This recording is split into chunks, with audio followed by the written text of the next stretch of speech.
Aleluia, aleluia, aleluia, aleluia, aleluia, aleluia,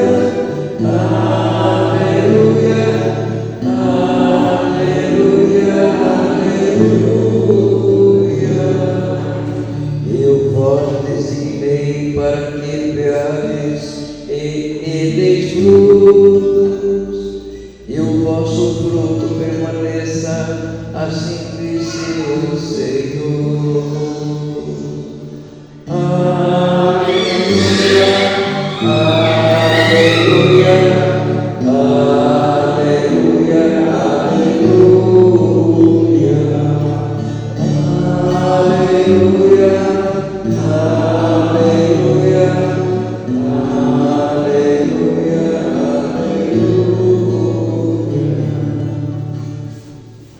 Que o Senhor esteja conosco. Está no meio de nós. Proclamação do Evangelho de Jesus Cristo, segundo Marcos.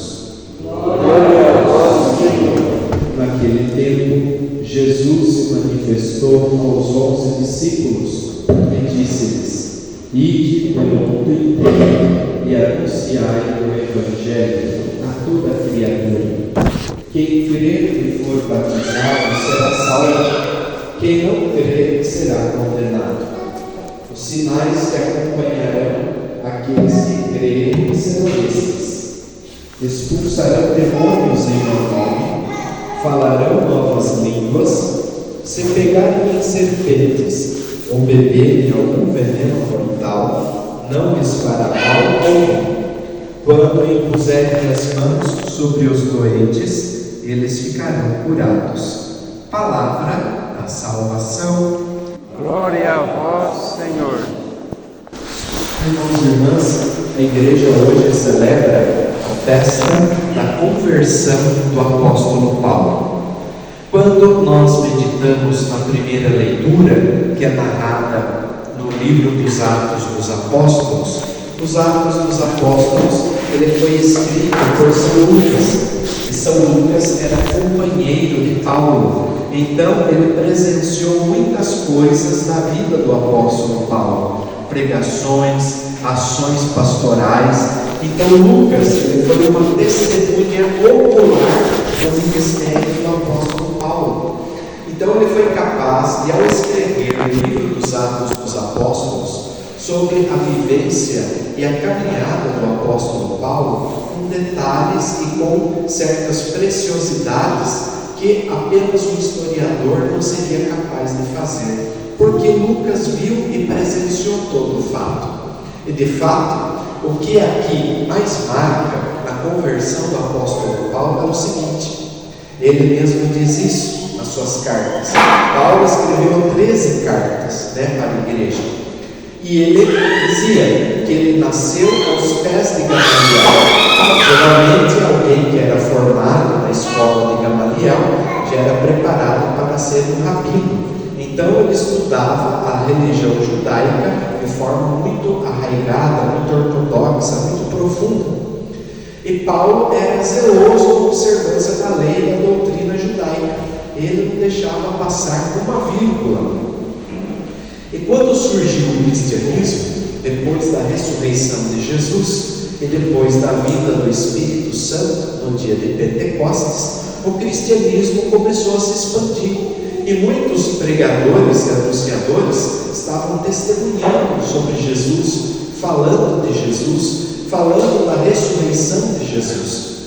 E os chefes da religião judaica se sentiram ameaçados. Por quê? Porque eles achavam que com a morte de Jesus na cruz, que eles tinham arquitetado para que Jesus morresse na cruz, estava encerrado o problema deles. Aquela voz incômoda, que incomodava tanto eles, foi silenciada. Porém, o que acontece? Jesus ressuscita. A morte não teve poder sobre Jesus. E os seguidores de Jesus, os discípulos de Jesus, começam a dar testemunho da ressurreição. E as autoridades judaicas, incomodadas com isso, começaram a fazer o quê? A perseguir os cristãos. E quem surgiu como o número 1 para perseguir os cristãos foi o apóstolo Paulo. Ou seja, ele era temido, ele era assim, amedrontador. Onde se falava de Paulo entre os cristãos, todo mundo tinha medo, todo mundo fugia até para não ter um contato com ele, porque ele era visto como alguém terrível, implacável. Tanto é que, quando a gente lê lá no livro dos Atos dos Apóstolos, a morte do diácono Estevão, que também foi uma cilada que armaram para Estevão, para que ele morresse apedrejado, o que aconteceu com Estevão? Enquanto Estevão estava sendo apedrejado até a morte, quem autorizou o início do apedrejamento e quem segurou nos braços, o manto de Estevão, enquanto ele era apedrejado, foi o apóstolo Paulo. Ou seja, o apóstolo Paulo autorizou um homicídio, ele autorizou um crime, a morte de uma pessoa até a morte, por meio de apedrejamento. E isso ele achava o quê? Ele estava cumprindo a lei. Achava-se que Paulo estava sendo zeloso para com a lei, estava exterminando alguém que sugeria uma ameaça. Então vejam que Jesus não foi o primeiro a pagar com a própria vida o testemunho da fé do Cristo ressuscitado. O diácono Estevão, o primeiro mártir da igreja também. E o que começou a acontecer? A perseguição contra os cristãos começou a crescer muito, e Paulo comandava tudo, até que ele foi até Damasco com cartas dos sumos sacerdotes para que você pegasse cristão pregando no nome de Jesus, testemunhando no nome de Jesus, para que ele prendesse esses cristãos e os colocasse na cadeia. E o que aconteceu? Na viagem que Paulo fazia, uns dizem que ele caiu no cavalo. Os Atos dos Apóstolos não falavam se ele estava viajando a cavalo ou se ele estava viajando a pé. Mas diz o quê? Que no meio da viagem ele tem um encontro pessoal com Jesus. Jesus aparece para ele, vivo, ressuscitado, pergunta para ele: Saulo, Saulo, por que me persegues? Porque a perseguição que ele fazia contra os cristãos, ele estava perseguindo o próprio Jesus. Então, aí, Saulo não sabia o que dizer. Ele dizia: Senhor, o que queres que eu faça? E a partir daí, quem estava com ele na viagem, os companheiros de viagem, não eram capazes de entender o que estava acontecendo, porque eles não estavam vendo nada, só Paulo estava enxergando Jesus, mas os companheiros ouviam aquilo que Jesus estava dizendo. E aí o que acontece? Paulo fica sem enxergar, ele fica totalmente cego depois desse encontro com Jesus. E os companheiros pegam Paulo, levam ele para Damasco, ele fica fechado no quarto, sem enxergar. Porém, no mesmo momento em que Paulo está no quarto, cego, em repouso, Deus suscita Ananias, que estava em oração, e diz: Ananias, tem uma pessoa de nome Saulo, eu quero que você vá até lá, que você lhe ponha as mãos, ore por ele, para que ele recupere a vista. Ananias: Senhor, o senhor tem certeza do que o senhor está me pedindo? Esse homem é o mais temido aqui da região, todo mundo tem medo dele, ele matou Estevão, ele perseguiu cristãos. O senhor quer que eu vá lá, eu pôr as mãos sobre ele, rezar por ele? O senhor tem certeza disso, Senhor? Tenho. Esse vai ser um instrumento valioso que eu vou usar para anunciar o Evangelho a toda a região e até os confins da terra. Muito bem, já foi Ananias, impõe as mãos sobre Paulo, ele ficou cheio do Espírito Santo. Diz o texto que saiu dos olhos de Paulo como que umas escamas, que estavam nos olhos dele. Ele voltou a enxergar, deram comida para ele, porque ele se sentia fraco para se alimentar. Fazia vários dias, 4 dias ou 3 dias que ele não se alimentava. Ele comeu, se sentiu fortalecido, e aí ninguém entendia mais nada. Por quê? Porque aquele Paulo que era perseguidor e falava contra Jesus, estava pregando a favor de Jesus, anunciando Jesus, Até diz a primeira leitura, né? O povo comentando: nossa, não é esse que chegou aqui com a carta dos sumos sacerdotes para prender cristão, para pôr cristão na prisão? O que ele está fazendo? Ele está aqui pregando o nome de Jesus e anunciando Jesus. Então as pessoas ficaram impressionadas com o tamanho que foi a graça que Deus concedeu para a conversão do apóstolo Paulo. Então, quando nós olhamos para a experiência do apóstolo Paulo, nós temos que nos lembrar do seguinte: ninguém é impossível de se converter para Deus.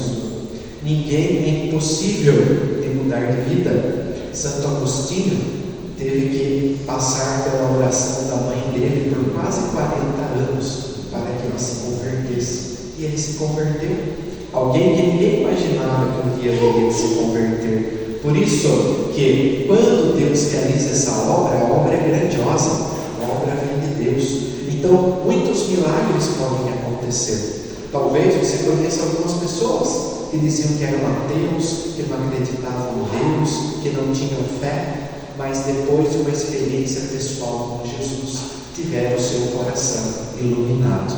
Então, nós sempre devemos pedir, como Paulo, a nossa conversão em primeiro lugar, que nós precisamos nos converter sempre, e também a conversão daquelas pessoas que ainda não encontraram o caminho de Jesus, porque a conversão é possível. Está aí o exemplo do apóstolo Paulo. Tudo pode ser mudado pela força da oração e pela força da graça e do poder de Deus. E quando vamos para o Evangelho, Jesus cita a passagem do Evangelho de Marcos: ide por todo o mundo e pregai o Evangelho a toda criatura. Se vocês imporem as mãos sobre os enfermos, eles vão ser curados. Se vocês expulsarem o demônio das pessoas, eles serão expulsos. Se vocês pegarem, tomarem algum veneno, esse veneno não fará mal. Se vocês forem picados por alguma cobra, algum bicho peçonhento, isso não lhes fará mal. É interessante que esse trecho de Marcos, que ele narra Jesus enviando os discípulos, Paulo viveu tudo isso. Paulo soube o que é orar por um enfermo e o enfermo ser curado. Paulo experimentou como estava na ilha de Chipre, ser picado por uma serpente venenosa e não morrer. Paulo experimentou o que era expulsar o demônio de uma pessoa pelo poder de Deus. Toda essa experiência o apóstolo Paulo viveu. Agora, será que isso está restrito apenas ao apóstolo Paulo? Não.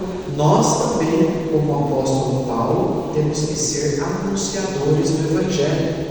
O Papa João Paulo II, no documento Redemptoris Missio, ele fala assim: todo batizado é um evangelizador. Todo batizado é um anunciador do Evangelho, porque ele participa da missão do Redentor. Assim como Jesus enviou Paulo, no dia do nosso batismo, no dia da nossa crisma, Jesus também nos envia. Vamos ser anunciadores do Evangelho, vamos ser testemunhas do Evangelho. O Papa Francisco, de forma até repetitiva, parece até um disco emboscado: eu quero uma igreja de saída, eu quero uma igreja que vai ao encontro das pessoas, eu quero uma igreja, nem que seja meio machucada, que tem que ficar com o pé lameado e sair do seu estado onde está para ir ao encontro das pessoas, porque eu quero uma igreja missionária. Ou seja, temos que ser missionários como foi o apóstolo Paulo. Então hoje, a exemplo do apóstolo Paulo, em comunhão com a igreja no mundo todo que está refletindo sobre a conversão do apóstolo Paulo, vamos pedir essa graça também ao Senhor hoje, de sermos missionários, de sermos anunciadores do Evangelho por onde o Senhor nos enviar. Louvado seja nosso Senhor Jesus Cristo. Para sempre seja louvado.